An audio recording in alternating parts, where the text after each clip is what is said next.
এ ধরনের জাতীয় সংহতি শিবির যথেষ্ট তাৎপর্যপূর্ণ বলে জানালেন রাজ্যপাল। শুক্রবার ভারতীয় স্কাউটস অ্যান্ড গাইডসের জাতীয় সংহতি শিবিরের পুরস্কার বিতরণী অনুষ্ঠানে এর তাৎপর্য তুলে ধরলেন রাজ্যপাল ইন্দ্রসেনা রেড্ডি নাল্লু।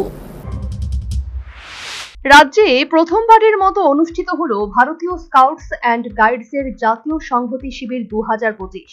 রাজ্য সরকারের যুব কল্যাণ ও ক্রীড়া অধিকর্তার দপ্তরের অধীন ত্রিপুরা স্কাউটস অ্যান্ড গাইডস এই জাতীয় সংহতি শিবিরের আয়োজন করেছে। এক্ষেত্রে সহায়তার হাত বাড়িয়ে দিয়েছে ভারত স্কাউটস অ্যান্ড গাইডসের হেডকোয়ার্টার নয়াদিল্লি।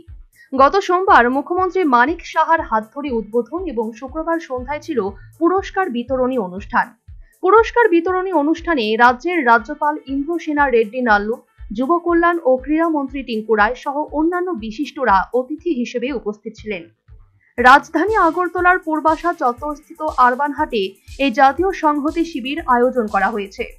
পুরস্কার বিতরণী অনুষ্ঠানে এই ধরনের জাতীয় সংহতি শিবির যথেষ্ট তাৎপর্যপূর্ণ বলে নিজ ভাষণে জানালেন রাজ্যপাল।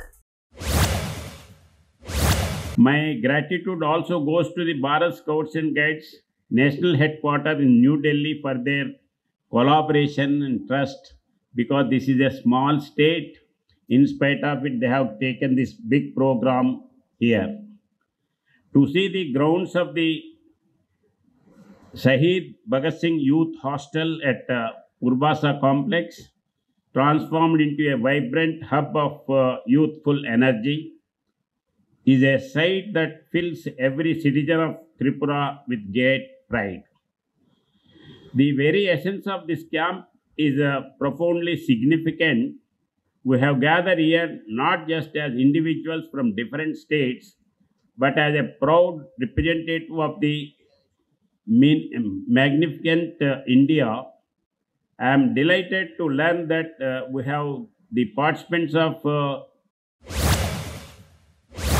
অনুষ্ঠানে যুব কল্যাণ ও ক্রীড়া মন্ত্রী টিঙ্কু রায় নিজ ভাষণে বলেন, ত্রিপুরায় উন্নয়নের ক্ষেত্রে যে পরিবর্তনশীল লক্ষণীয় তা গত 10 বছরে সর্বাধিক হয়েছে।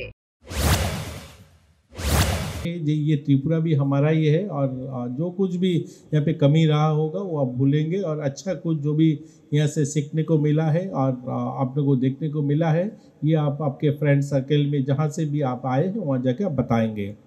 देखिए, त्रिपुरा ऐसे एक प्रदेश है, भारत का बिल्कुल शेष प्रांत में है, छोटा सा प्रदेश है जहाँ पे 40 लाख लोग रहते हैं। भारत का बहुत कुछ बदला है, लेकिन हमारे को आज़ादी का करीब 75 साल बाद हमारे को ये बदला हुआ देखने को मिला है।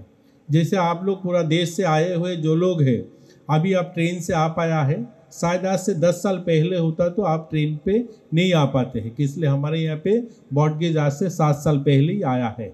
इसका पहले गुवाहाटी तक आपको आना पड़ता और फिर आपको छोटा मीटर गेज या बस में आना पड़ता त्रिपुरा में, और भी करीब 24 घंटा आपको बस सफ़र करके आना है। तो ये जो बदलाव है, ये 10 साल के बदलाव आप लोगों को देखने में मिल रहा है त्रिपुरा।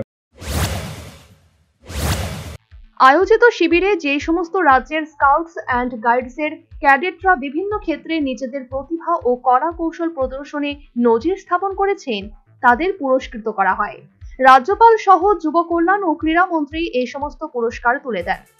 সর্বোপরি এই ধরনের জাতীয় সংহতি শিবির যথেষ্ট তাৎপর্যপূর্ণ বলে জানালেন রাজ্যপাল ইন্দ্রসেনা রেড্ডি নাল্লু এবং রাজ্যের উন্নয়নের ক্ষেত্রে যে পরিবর্তন লক্ষণীয় তা বিগত 10 বছরের বলে অনুষ্ঠানে জানালেন যুব কল্যাণ ও ক্রীড়া মন্ত্রী Tinku Roy. Bureau report, news vanguard.